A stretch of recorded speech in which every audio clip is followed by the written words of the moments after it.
No new taxes. The governor's approval rating, amid speculation he's running for president, is at an all-time high. But yet, school districts are pushing back against what they call discriminatory policies.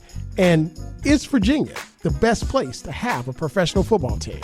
It's Stay the Water. I'm your host, Dr. Eric LaVille. Stay tuned as we discover what's happening in the Commonwealth this week. Welcome back. It's Stay the Water. I'm your host, Dr. Eric LaVille. We want to thank you again for joining us, as you always do, on this phenomenal Sunday that we have here in the Commonwealth of Virginia and also across the country and the world, as we broadcast live from the campus of the Norfolk State University from WNSB Hot 91, the soul of VA. As always, we want to thank our producer, Marvin Folks, also known as DJ Scandalous, which you can hear every day, Monday through Friday from 2 to 6 p.m. on Saturday, and yes, Sunday. He's the hardest working man in radio. And listen, we can't do what we do without you. The hardest working staff, faculty, alumni, student body, and everyone here at Norfolk State University. Thank you for supporting us. Thank you for what you do. And also, thank you for being who you are.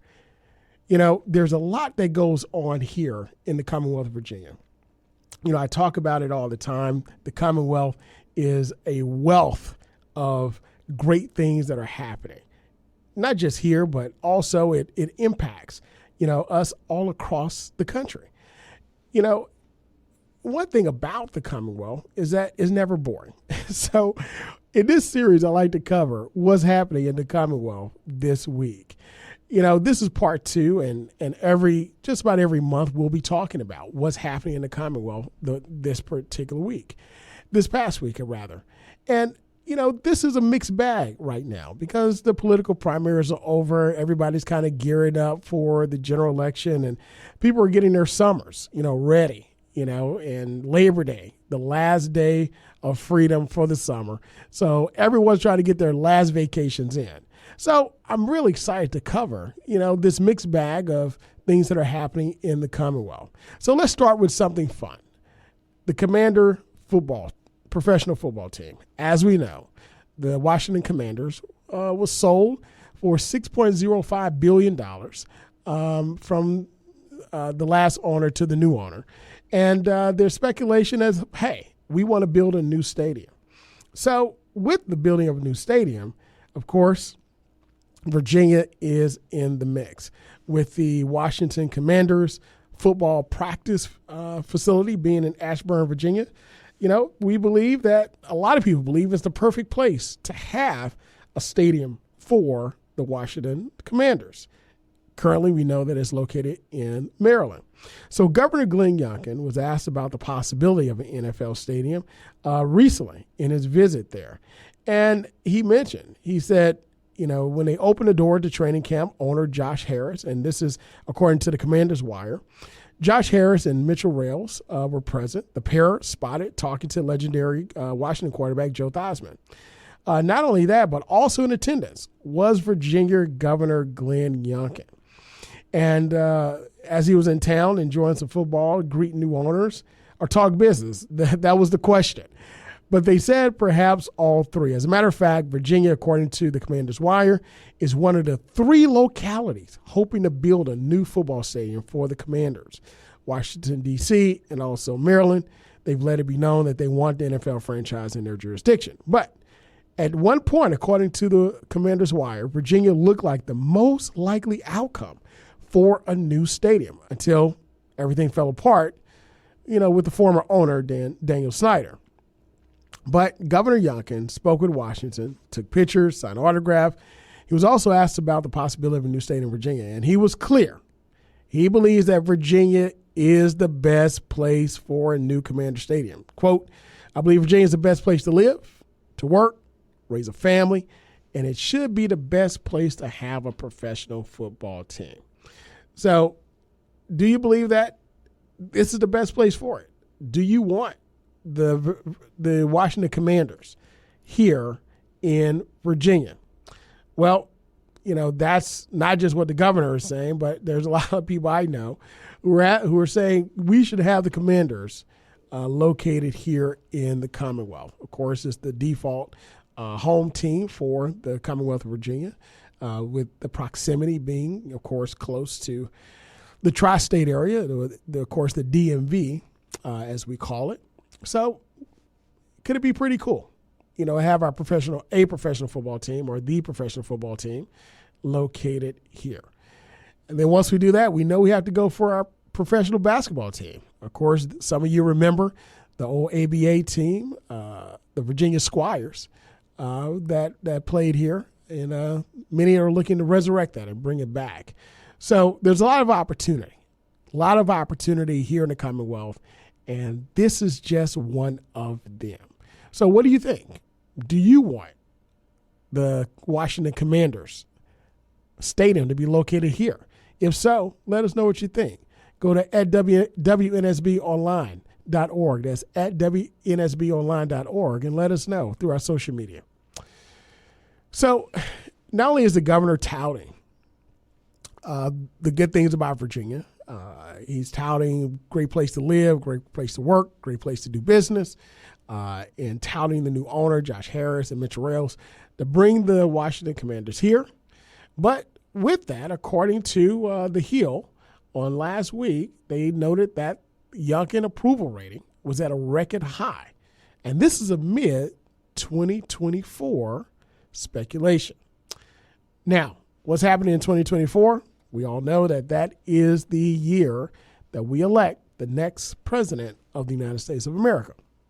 So there's a little early campaigning. Usually it started 18 months before, but in this new era, people are starting to campaign 2 years before and even earlier with, pre-campaigns and so forth.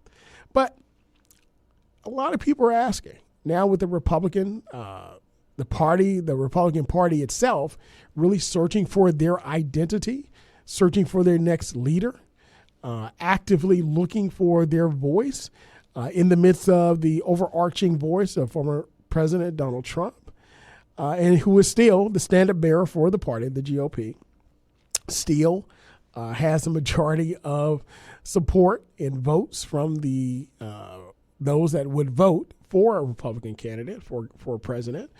Many are saying that our governor, Glenn Youngkin, could be that new voice.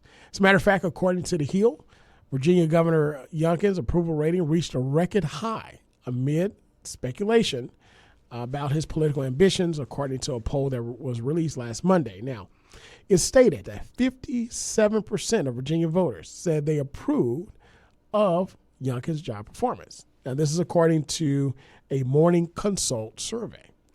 The poll also showed Youngkin's disapproval rating at 32%. Now, according to The Hill, the latest polling shows a steady improvement for the Virginia governor, who had a 56% approval rating and a 32% disapproval rating in April. Now, according to The Hill, in December, he held a 55% approval rating and a 32% disapproval rating. Last April, in 53% approval rating and 35% disapproval. In January 2022, that was down, of course, 51%. Of course, it kind of dips around the legislative time that we have here in the Commonwealth, January and February, and also March, because you're fresh off of debates and arguments that are taking place regarding, where we should go with our Commonwealth, the policies that we champion, both on each side, the liberal and also the conservative side of the aisles. But with this, Governor Youngkin, according to The Hill, has been floated as a potential 2024 Republican presidential contender, as candidates like Governor Ron DeSantis struggles to gain traction against former President Trump. I mentioned earlier that the time period to start running for president, usually it was like 15, 18 months back in the day. But now, 2 years, and even earlier than that, Governor Ron DeSantis is actually one of those that kind of started earlier than 2 years. but his campaign is floundering. I mean, it is falling like a rock. And this is from many individuals, pundits, and any individuals that keep up with politics like myself. We know we're just shaking our head and scratching our head to find out, what is really happening. For many GOP strategists, they are also baffled at how the campaign started out so terribly and is continuing. But the Ron DeSantis camp is starting to regroup and find out how they can relaunch and gain more traction. But, however, according to The Hill, Governor Youngkin said earlier this month that he would focus on Virginia's legislature elections in November, but has not directly ruled out a presidential campaign. Now, of course, we know we've covered it the last 2 months, month and a half, where we've talked about the upcoming November election through the primaries that we had here in June. Now, we know that the governor, I've covered this 2 weeks ago here on State of the Water, the governor is endorsing and also the GOP plan for early voting. And early voting and pushing out, capitalizing on individuals in order to get the vote out. Now, of course, I find this very interesting, and I've said this on the show because the GOP actually fought against early voting. They fought against access to the ballot box. They fought against all these things that took place under Governor Northam's administration and the legislature during that time period, the Democratic legislature. So, if it's here, they're using it, but they're using it to their advantage as well.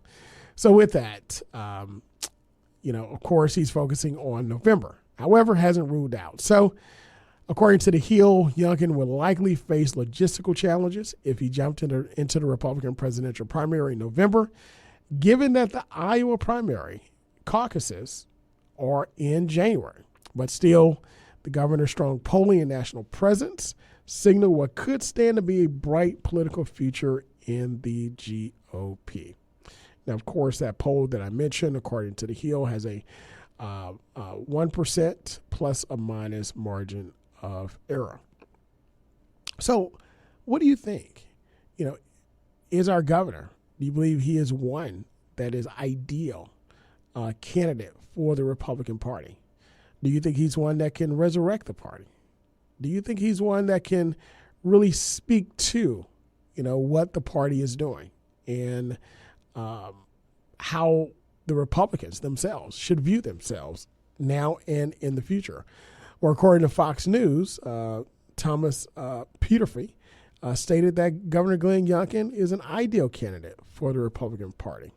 As a matter of fact, an Interactive broker chairman and founder, Thomas Peterfy, discusses how markets will respond to another Fed rate hike and also analyzes GOP primary field on the show, on Fox show. And he noted that Governor Glenn Youngkin could be an ideal candidate for the future of the Republican Party.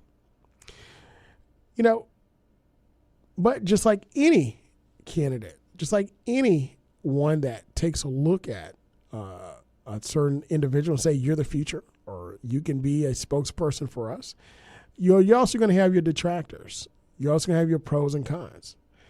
And one of the detractors here, one of the backlashes that we're seeing with some of the governor's policies is from the Arlington School District here. So the Superintendent Forum, Arlington Public Schools, according to The Advocate, which is a publication, they stated that Northern Virginia is refusing to follow updated model policies from Republican Governor Glenn Youngkin's Education Department on how to treat transgender students.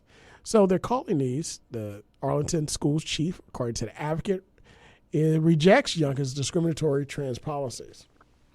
Now, of course, they've rejected these, according to The Advocate, revised guidance and a statement to the community families on Thursday of this last week.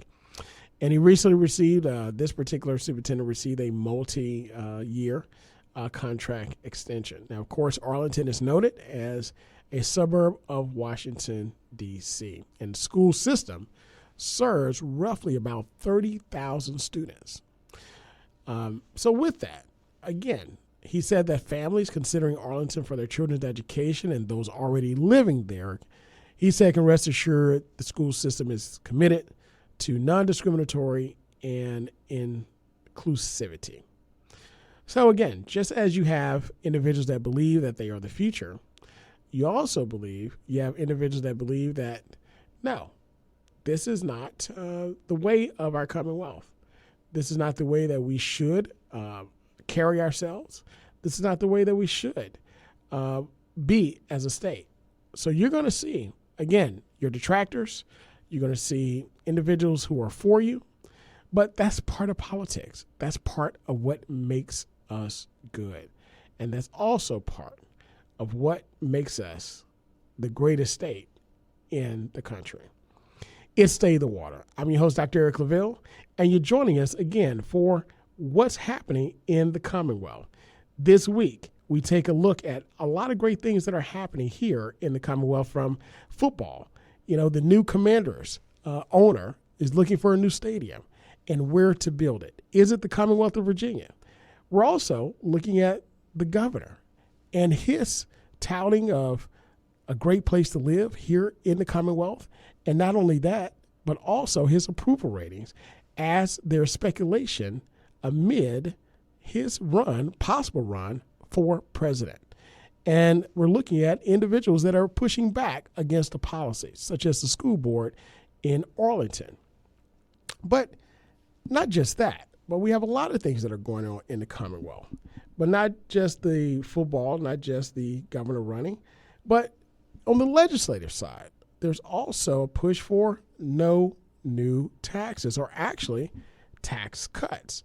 Now, of course, our tax cuts here in the Commonwealth, we've had them before. We've had a surplus. And with the surplus, individuals wanted to cut back taxes and say that, you know, we don't want any new taxes for what's happening. However, there are some that are saying instead of cutting taxes, we have a surplus that we should keep. Not just to keep things here in the Commonwealth going, but also to ensure that our state is buffeted against things that are happening that may happen in the future. What are your thoughts? Do you think that we should have tax cuts? Do you think that we should keep things as they are? Or do you think that we should move forward and give the people back some of their hard-earned money? Well, I can tell you this, is that we never know what's going to happen. You never know what the future actually holds. And with that, it's always good to keep a little bit in the coffers. But if you can't keep a little bit in the coffers, you definitely want to make sure that you're investing properly. So there are others that are saying, instead of giving these one-time tax cuts to people who, of course, all our citizens here in the Commonwealth deserve tax cuts. But instead of doing that, you know, what we would like to do is just say, hey, let's invest in other things that will give a return, a multiple return on taxes, tax dollars. And what are those? Some of those things. Some are touting investment in education. Some are touting investment in jobs. Some are touting investment in our retirement system. Some are asking for investment in other places. But ultimately, investment in the Commonwealth is a good thing. So with it being a good thing, let's take a look at these areas where investment could play a major part. So when we say investment in education, what do we mean? I talked earlier this week about how the Commonwealth of Virginia, JLARC, which is, of course, the joint legislative group that looks at all of our policies and from a bipartisan standpoint, and they make a determination of whether the policies are good or not. You know, they look at the numbers, and they don't say that are good or not, but they look at the numbers and give an assessment from that. And they analyze where we as a Commonwealth are not spending properly or funding our K through 12 education as we should. As a matter of fact, there are many other states, such as North Carolina, and that are funding their education better than we are. So If we give our tax dollars and invest in K through 12 properly, over $1 billion up front, what will be the return on that? The return on that is that you have a better educated populace. You have a populace that will give back into the community, that will get jobs, that will build houses, that will buy houses, that will spend money in grocery stores, entertainment, that will contribute to property tax base, that will do all these things if we educate our populace better with the foundation. But some are saying no. Let's not invest in like we should in K through 12, but instead let's give tax cuts. According to Bluefield Daily, the governor the governor is calling for additional tax relief for citizens of the Commonwealth. Now, it's reporting that the governor is asking the Virginia General Assembly to return more tax dollars to citizens, particularly after the state ended fiscal year 2023 with $5.1 billion in excess resources. $5.1 billion. Now, let's take a look at that number and take a look at what we need for education. Jay Larkin was asking for, I believe, $1.2 billion up front, $3.5 billion over to properly fund K through 12. That is $1 billion, 1.2 out of 5.1, absolutely doable, and can make an indelible impact, for our children, for our Commonwealth. But why would anyone fight against that? Well, according to Bluefield Daily, they say that lawmakers approved tax rebates for state residents in 2022, despite a divided General Assembly, but Republicans control the House, and Democrats currently control the Senate. Now, of course, we know that every seat is up for re-election. But the governor issued a statement last week calling for additional tax relief for citizens of the state. He said, quote, "There is plenty of money in the system to fund our shared priorities on education, behavioral health, and law enforcement, while returning more of Virginia's hard-earned dollars back to their wallets." He also stated that just as last year, he's calling on the General Assembly to reject the partisan business-as-usual approach in Richmond and agree on a deal that lowers the cost of living and the cost of doing business in Virginia while investing in our shared priorities. And he also noted that this is not about Republicans and Democrats. It's about the Senate. It's not about the Senate or the House, but about delivering for Virginians. And according to Bluefield Telegraph, Delegate James Will Moorfield, Republican out of Tazewell, he is also among local lawmakers hoping to see additional tax relief. Now, keep in mind that Virginia's general fund revenues, according to Bluefield Telegraph, ended fiscal year 2023 with $3 billion over the official revenue forecast. So that gave us the generating of $5.1 billion in excess resources. And this is according to the governor's office. So overall, general fund revenues were far better than the 14% decline that was assumed in the official forecast, declining by just 3.5%. Now, I want us to sit back and just think about that just for a second. We were going to look into decline at 14%, but we ended up declining at 3.5%. And by doing so, we had a surplus of $3 billion. So I just want to say hats off to all of our civil service workers for the Commonwealth of Virginia who are managing our finances here in the Commonwealth. Hats off to you for the job that you're doing. Because, again, I believe that a lot of our hard workers don't get the praise that they should, just like our teachers. And they don't get the pay that they should as well. But thank God for, the smart people that we've hired through the Commonwealth to do the job that they were hired to do and do it with excellence. So we thank you. But with that, let's take a look at some of the fiscal year ending statistics. Now, this is about the governor's office.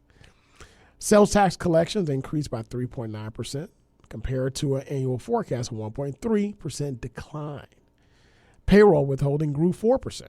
exceeding the forecast of 0.1% decline. And corporate income tax collections grew 2.6% compared to the official estimate of 12.2% decline. This is absolutely outstanding. We've got money. We've got an opportunity to really make a major impact here in the Commonwealth. And not just that, but people are wanting to move here and do business here. Of course, there's one company, ESG principles drive Lego's choice for Virginia $1 billion plant, a factory here in Chesterfield County, near the state capital of Richmond. So Lego, they've broken ground here, to build that factory. That factory is going to create about a little bit over 1,760 jobs. Now, the decision to build here in Richmond, it sends a message, and this is according to a report by Worth. But again, this just shows the innovation. This shows the ability for us to bring business here, for people wanting to come here to be educated at our great institutions, people coming through the military. This is a great military state. Of course, Hampton Roads, the largest area for military installation and retirees in the military that leave the military.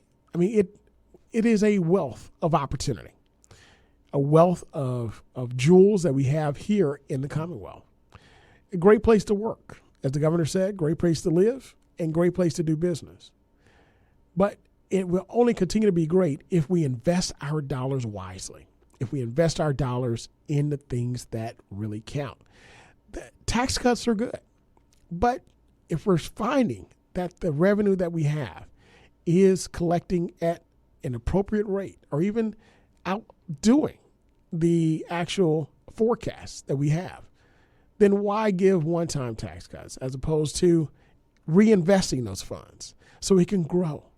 And the greatest investment, according to my father stated, he said, son, the greatest investment that you can make is in people. And I surmise over time that that is true, because investing in people, that's the only investment that knows no limit of return. You can invest in the stocks. You can invest in other forms of investment out there, financial instruments and the like. But there is a limit to how far they will go. But the investment in people, there is no limit. There's no limit to what we can do if we have the right system, the right support, and yes, the right funding behind us. So, as always, I'm optimistic about the Commonwealth. I'm optimistic about the things that we do here because we do it well. But once again, we want to thank you for joining us for this segment of Stay in the Water as we delve into and uncover what's happening here in the Commonwealth. Join us next week as we continue this discussion and many other important topics as we bring movers, shakers, and policymakers to you to discuss issues important to the community. Be blessed, be good, and we'll see you next week.